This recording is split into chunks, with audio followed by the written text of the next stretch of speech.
నమస్కారం. వనవానికి స్వాగతం. ఈరోజు వార్తలలోని ముఖ్యాంశాలు. రంపచోడవరం మాజీ ఎమ్మెల్యే నాగులపల్లి ధనలక్ష్మి కూటమి ప్రభుత్వం అధికారంలోకి వచ్చిన తర్వాత నియోజకవర్గంలో అరాచకాలు పెరిగాయని ఆరోపించారు. ఆదివారం ఆమె మీడియాతో మాట్లాడుతూ ప్రస్తుత ఎమ్మెల్యే అనుచరులు కేవలం సంపాదన లక్ష్యంగా పాలన సాగిస్తున్నారని విమర్శించారు. ప్రభుత్వ ఉద్యోగుల బదిలీలలో అవకతవకం జరిగాయని, దీనివల్ల గిరిజన ఉద్యోగులకు తీవ్ర అన్యాయం జరిగిందని ఆమె ఆవేదన వ్యక్తం చేశారు. ఈ తీరు ఇలాగే కొనసాగితే సహించేది లేదని ఆమె ప్రభుత్వాన్ని హెచ్చరించారు. లక్షలకు పైచిలకు మనము అమ్మబడి ఇచ్చినటువంటి పరిస్థితులు ఈరోజు టీడీపీ గవర్నమెంట్ తల్లికి వందనము ఇంటికి ఎంతమంది పిల్లలకు ఉంటే అంతమంది పిల్లలకి ఇస్తా అన్నారు. అంటే దాని ప్రకారంగా మనం ఇచ్చిన దానికంటే పెరగాలి కదా. ఇంకా ఇవ్వవలసిన వాళ్ళ లబ్ధిదారుల సంఖ్య పెరగాలి, అలాగే కొత్త అడ్మిషన్స్ ఉంటే ఆలే పెరగాలి. మరి ఇచ్చింది అంతండి, మనం ఇచ్చిన దానికంటే తక్కువ ఇచ్చారు కదా అమ్మబడి. మరి దీనికి ఏం సమాధానం చెప్తారు? ఈరోజు ఇంకా అంటా ఉన్నారు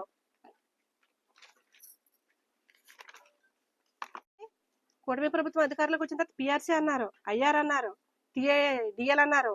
ఏంటి గవర్నమెంట్ ఉద్యోగస్తులు కూడా మేము ఇది ఎంత వ్యతిరేకత, మీది మంచి ప్రభుత్వం కాదు, మీది ముంచే ప్రభుత్వం, మీది ముంచే ప్రభుత్వం కాబట్టి 2014 నుంచి 19 వరకు కూడా ఎంత దుర్మార్గమైన పాలన చేశారో మళ్ళీ ఇప్పుడు అంతకంటే దుర్మార్గమైన పాలన చేస్తా ఉన్నారు ఖచ్చితంగా. ఎందుకంటే మీలాంటి వాళ్లే ఎందుకంటే మాట్లాడితే అంటా ఉన్నారు మళ్ళీ మీ ప్రభుత్వం 2009లో రాదని చెప్పేసి మీరు ఎలా చెప్తారు? ఇన్ని అన్యాయాలు చేసిన మీ ప్రభుత్వం వచ్చింది, ఎంత మంచి చేసిన మా ప్రభుత్వం అధికారులకు రాదని చెప్పేసి మీరు డిసైడ్. అంటే ఈవీఎంల మీద ఇంకా స్ట్రాంగ్ గా ఫిక్స్ అయిపోయినట్టున్నారు. ఇంకా మేము కేంద్రంతో పొత్తులో ఉంటే ఈవీఎంల ద్వారా ఎప్పటికీ మాది విజయం అనుకుంటారేమో. అటువంటి ఏమి సాగవు. ప్రతి మనిషి ఓర్పుకి ఒక హద్దు ఉంటది, ప్రతి పనికి ఒక పరిధి ఉంటది. ఆ పరిధి దాటిన తర్వాత పరిస్థితులు ఎలాగుంటాయో మీరు 29 ఎలక్షన్ లో చూదురుగానే అని చెప్పేసి మీడియా ద్వారా నేను మీకు తెలియజేస్తా ఉన్నాను. నీకు సీట్ ఇచ్చినందుకు మీ ముఖ్యమంత్రి బాధపడతా ఉన్నారు. నీకు ఓటేసినటువంటి ప్రజలు ఎవరైతే వాళ్ళు అనుకుంటారు ఇలాంటి ఆవిడకి సీట్ ఇచ్చేమేటని ఆయన అనుకుంటున్నారు. ఇలాంటి ఆవిడకి ఎందుకు ఓటేస్తాను బాబా అని చెప్పేసి నీకు ఓటేసినటువంటి వాళ్ళు కూడా అనుకుంటున్న పరిస్థితి ఈ రోజు రంపచోడవరం నియోజకవర్గంలో జరుగుతూ ఉంది. ఎందుకంటే రంపచోడవరం నియోజకవర్గంలో రంపచోడవరం ఎంతవరకు అభివృద్ధి చెందిందో తెలియదు, కానీ నువ్వైతే బాగా అభివృద్ధి చెందావు. నువ్వు గతంలో ఎమ్మెల్యే కొత్తలో నేను చాలా అతిపేద నిరుపేద కుటుంబం నుంచి వచ్చిన ఒక అంగన్వాడీ టీచర్ అని చెప్పుకున్నాను. నువ్వు నీ స్థాయి ఈ రోజు ఎలా ఉంది, రంపచోడవరం అభివృద్ధి ఎలా ఉంది అనేది క్లియర్ కట్ గా కళ్ళకి కనిపిస్తా ఉంది. ఇవన్నీ కూడా ప్రత్యేకించి చెప్పలేదు. దీనికి తోడు ఏంటంటే నువ్వు చేసిన అభివృద్ధి రంపచోడవరంలో ఏంటి అంటే రికార్డింగ్ డ్యాన్స్లో, గుండాట్లో, పేకాట్లో, ఇవి నువ్వు చేసిన అభివృద్ధి. అంతే తప్ప చేసుకోవడానికి ఏమీ లేదనమాట. నచ్చి బ్రహ్మారథం పడుతున్నటువంటి పరిస్థితులు ఏ విలేజ్ ఉన్నా సరే మీరందరూ ప్రతిరోజు న్యూస్ లో చూస్తూ ఉన్నారు. మనము ఎన్నో నిధులు తీసుకొచ్చి అభివృద్ధి సంక్షేమం అంటూ తీసుకెళ్తా ఉన్నాము. దాన్ని కొందరు వైసీపీ ఎన్నో అభివృద్ధి పనులు అంటండి. కూటమి అన్ని హామీలు చేసిందంట. ఏం చేసిందంటే కూటమి ఏమి హామీలు ఇచ్చిందో మనకు తెలియదా? ఇప్పుడు మనము మన గవర్నమెంట్ లో ఉన్నప్పుడు తల్లికి వందనం పథకం పెట్టాము, అమ్మఒడి పథకం ఉండేది. అమ్మఒడి పథకం ద్వారా ఎంతమంది రాష్ట్రంలో ఎంతమంది పిల్లలకు మనం అమ్మఒడి ఇచ్చామండి? సుమారు 60 లక్షలకు పైచిలకు మనము అమ్మఒడి ఇచ్చినటువంటి పరిస్థితులు. ఈరోజు టీడీపీ గవర్నమెంట్ తల్లికి వందనము ఇంటికి ఎంతమంది పిల్లలకు ఉంటే అంతమంది పిల్లలకి ఇస్తా అన్నారు. అంటే దాని ప్రకారంగా మనం ఇచ్చిన దానికంటే పెరగాలి కదా. ఇంకా ఇవ్వవలసిన వాళ్ళ లబ్ధిదారుల సంఖ్య పెరగాలి, అలాగే కొత్త అడ్మిషన్స్ ఉంటే ఆలే పెరగాలి. మరి ఇచ్చింది అంతండి, మనం ఇచ్చిన దానికంటే తక్కువ ఇచ్చారు కదా అమ్మఒడి. మరి దీనికి ఏం సమాధానం చెప్తారు? ఈరోజు ఇంకా అంటా ఉన్నారు.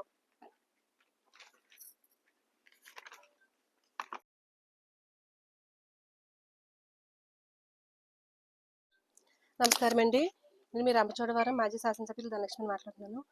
ఈరోజు కూటమి ప్రభుత్వం ఏర్పడిన సంవత్సర కాలంలో రాష్ట్రంలో కూటమి ప్రభుత్వం చేస్తున్నటువంటి అరాచకాలు కానివ్వండి, స్థానికంగా ఉండేటటువంటి ఎమ్మెల్యే శిరీష చేస్తున్నటువంటి అక్రమాలు, అవినీతి కానివ్వండి, సంవత్సర కాలంగా మీడియా ద్వారా ఎప్పటికప్పుడు మేము ప్రజలకు చెప్తూనే ఉన్నాము. గతంలో కూడా మీడియా సమావేశాల్లో వాళ్ళు ఏ రకంగా అయితే గిరిజన నిరుద్యోగులకి ఉద్యోగాలు ఇప్పిస్తామని చెప్పేసి లక్షల్లో కోట్లలో వాళ్ళ దగ్గర నుంచి డబ్బులు వసూలు చేసేసి వాళ్ళందరినీ మోసం చేశారనేది మీడియా ద్వారా మేము ప్రతి ఒక్కరు కూడా చూపించడం జరిగింది. అది వాస్తవమే అని చెప్పేసి వాళ్ళు కూడా తర్వాత ఒప్పుకున్నారు.